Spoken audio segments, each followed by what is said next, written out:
आज म रोसलिङ गराउँछु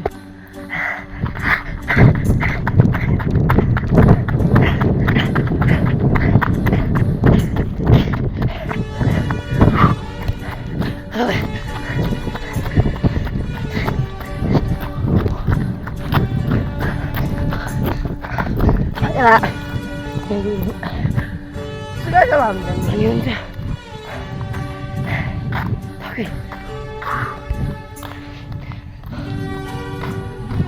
हामी चाहिँ आइसकेको छौँ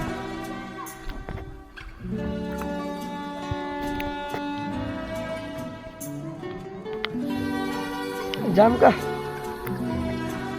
जाने आम्मा त्यही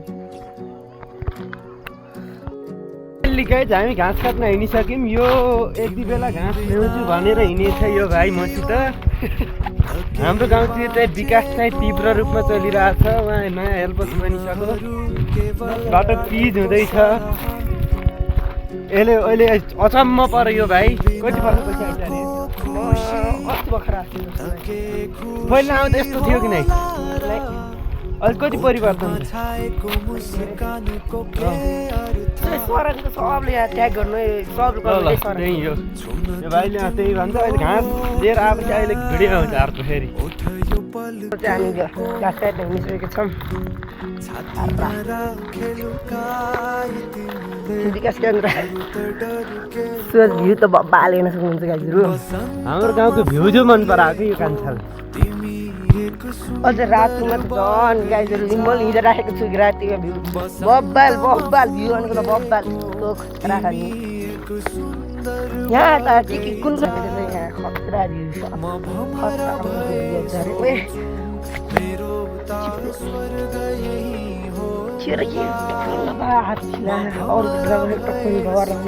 अब म पोस्टै घर जाने घरको आउँछ होला सायद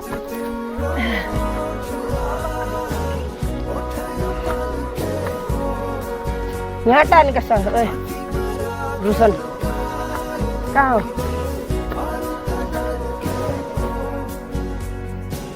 खतरा दुर्गाजुलो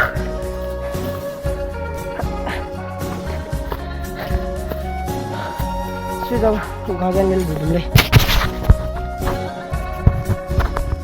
त्यो हेर्नुसँग चाहिँ मेरो दाइले घाँस काटेको बब्बाल दाल कति घन्टा टाइम 10 बजे आएको 12 बजी लागिसक्यो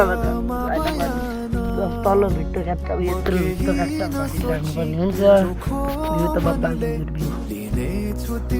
हात चलाएन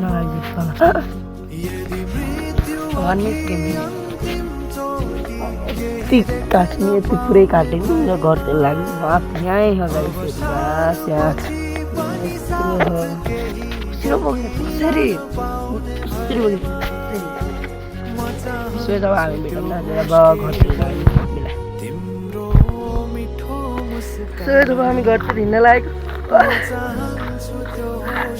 ओ हेर्नुहोस् गाइज भाइले घाँस बोकेर आइसकेको छ देखि भाइ अतार गरे है दुईटा मुसा बाँधिदिएको भारी अप्ठ्यारो भयो भने हेर्दाखेरि हेर्नुहोस् गाइजहरू सजिलै देखिन्छ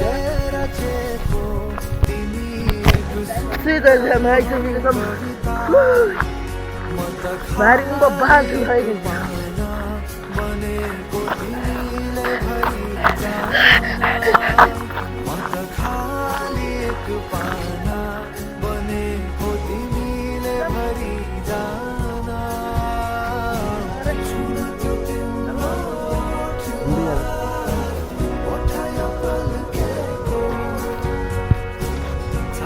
केटाले घाँस खेल्न नसकेर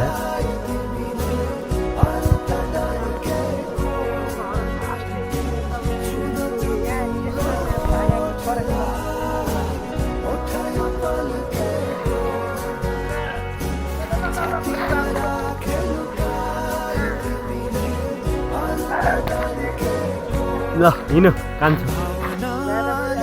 ल हेर्नु गाइज तिमी एक सुन्दर हौ कविता